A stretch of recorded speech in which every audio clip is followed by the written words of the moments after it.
안녕하십니까. 축구 해설위원 김준석입니다. 여러분, 또 한 번 동남아 팀이 대한민국이라는 큰 산을 마주했습니다. 하지만 이번에는 분위기가 사뭇 다릅니다. 두려움이 아닌 과거의 힘을 빌린 당돌한 선전포고로 시작됐기 때문입니다. 바로 인도네시아 U23 대표팀 주장 카덱 아렐의 이 한마디입니다. 우리는 한국을 꺾은 적 있다. 중요한 경기를 앞두고 나오는 말들은요, 결코 우연이 아닙니다. 그리고 카덱 아렐의 이 발언, 이건 결코 풋내기에 치기 어린 도발이 아닙니다. 아주 정교하게 설계된 심리전이죠. 과거의 기억을 무기화해서 우리 어린 태극 전사들의 마음에 의심의 씨앗을 심으려는 아주 교묘한 전략인 것입니다. 이것이 단순한 자신감의 표현일까요? 아니면 승리를 향한 절박함이 만들어낸 계산된 도발일까요? 오늘 김준석의 눈으로 이 치밀한 심리전의 판을 한번 제대로 해부해보겠습니다. 모든 사건의 발단은 바로 여기였습니다.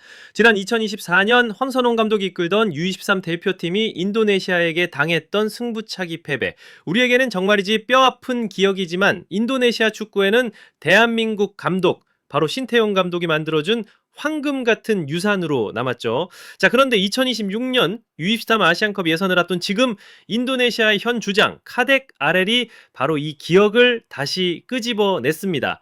우리는 그들을 이겨본 경험이 있다. 단순한 한마디지만 그 안에는 정말 많은 계산이 깔려 있는 겁니다. 하지만 여러분, 팩트를 한번 보시죠. 정작 이 말을 한 아렐 자신은 그 역사적인 경기의 멤버가 아니었습니다. 심지어 그가 상대할 대한민국 대표팀 이민성 감독이 이끄는 이민성호 역시 선수 구성이 완전히 다른 새로운 팀입니다.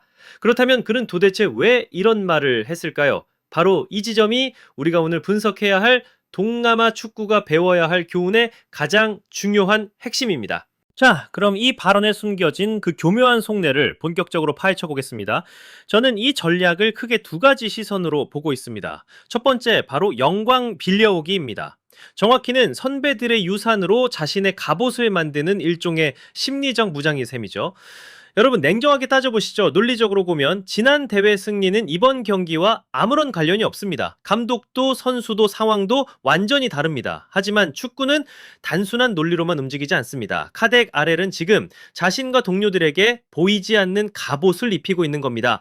비록 자신들이 피땀 흘려 얻어낸 갑옷은 아니지만 그 갑옷에는 우리는 한국을 이겨봤다는 강력한 문양이 새겨져 있죠. 이것만으로도 선수들은 엄청난 심리적 안정감과 근거 있는 자신감을 얻게 됩니다. 하지만 이 전략의 진짜 목적은 자기 팀의 사기 진작 그 이상입니다. 칼끝은 바로 우리 어린 선수들의 심장을 향하고 있습니다. 90분 내내 혹은 결정적인 순간에 우리 선수들의 머릿속을 아주 잠깐 스쳐 지나갈 그 생각. 선배들이 졌었는데? 혹시? 라는 그 작은 의심의 씨앗 하나, 그것을 심으려는 겁니다. 여러분도 아시지 않습니까? 결정적인 슈팅 앞에서 0.1초의 망설임이, 그 찰나의 흔들림이 골대의 방향을 어떻게 바꾸어 놓는지를요. 이것이 다가 아닙니다. 이 전략에는 더 무서운 두 번째 칼날이 숨어 있습니다. 바로 언더독의 심리를 역이용하는 겁니다. 이것은 약팀이 강팀을 상대할 때 사용하는 아주 고전적이면서도 효과적인 전술입니다. 과거의 기적을 다시 한번 수면 위로 끌어올림으로써 스스로를 아무것도 잃을 게 없는 도전자, 이변의 주인공으로 포지셔닝하는 겁니다. 그리고 동시에 반드시 복수해야만 하는 챔피언의 위치에 우리를 올려놓는 거죠. 이렇게 되면 어떻게 될까요? 인도네시아 선수들은 부담 없이 경기에 임할 수 있게 되고, 반대로 설마 또 지겠어 라는 압박감은 고스란히 우리 선수들의 어깨를 짓누르게 됩니다. 아주 영리하게 판을 흔드는 수법이죠. 하지만 여러분, 바로 이 지점에서 동남아 축구가 수십 년간 넘지 못했던 그 한계, 바로 양날의 검이 등장합니다. 과거의 영광에 기댄다는 것은 분명 강력한 기폭제가 들 수 있습니다. 하지만 그 칼날이 너무 날카로워서 잘못 휘두르면 자기 자신을 베게 됩니다. 자신감과 자만은 종이 한 장 차이입니다. 그 승리가 과연 온전히 자신들의 실력이라고 믿고 있는 건 아닐까요? 신태용이라는 명장이 만들어둔 시스템과 전략의 힘을 자신들의 힘으로 착각하고 있는 건 아닐까요? 그리고 가장 위험한 질문, 완전히 새로워진 이민성 감독의 대한민국을 얕보고 있는 것은 아닐까요? 이것이 바로 자신감에서 비롯된 치명적인 착각이며 그들이 스스로를 베게 될 양날의 검의 무서움입니다. 그리고 바로 이 시점에서 공은 우리에게로 넘어왔습니다. 모든 압박감은 이제 고스란히 우리 대표팀의 몫이 된 겁니다.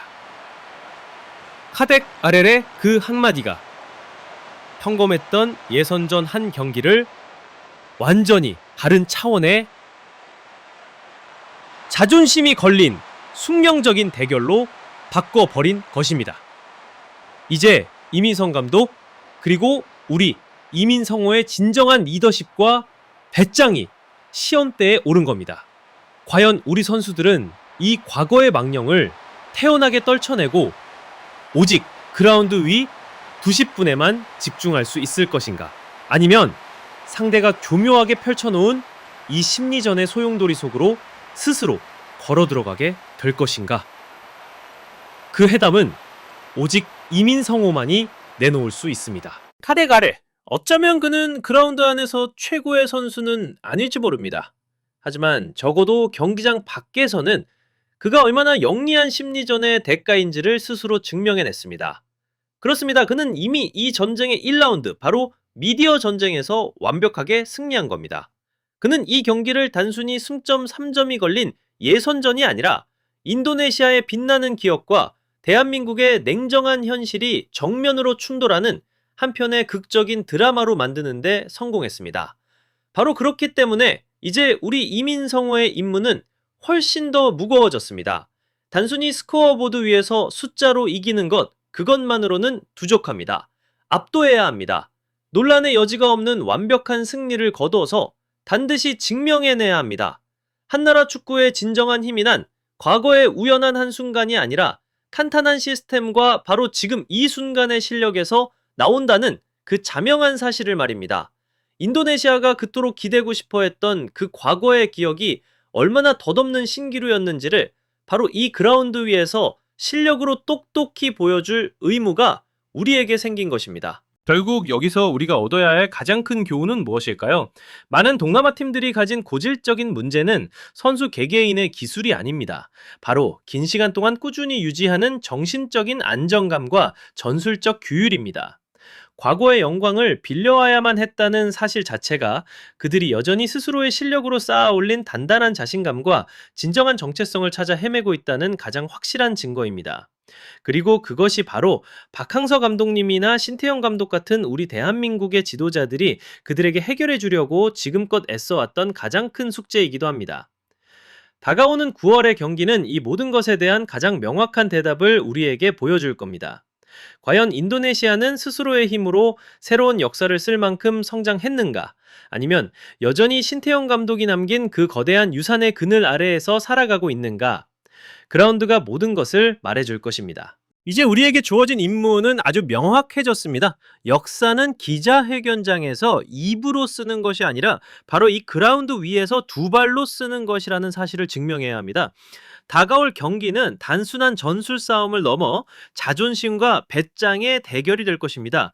그리고 저는 믿어 의심치 않습니다. 우리 태급 전사들이 그라운드 위에서 가장 통쾌하고 확실한 대답을 보여줄 것이라는 것을 말입니다. 자, 이것이 저의 분석입니다. 여러분의 생각은 어떠십니까? 댓글로 여러분의 날카로운 의견을 남겨주십시오. 그리고 다음에도 이어질 깊이 있는 분석을 놓치지 않으시려면 구독과 좋아요 그리고 알림 설정까지 꼭 잊지 마시기 바랍니다. 지금까지 해설의 김준석이었습니다. 고맙습니다.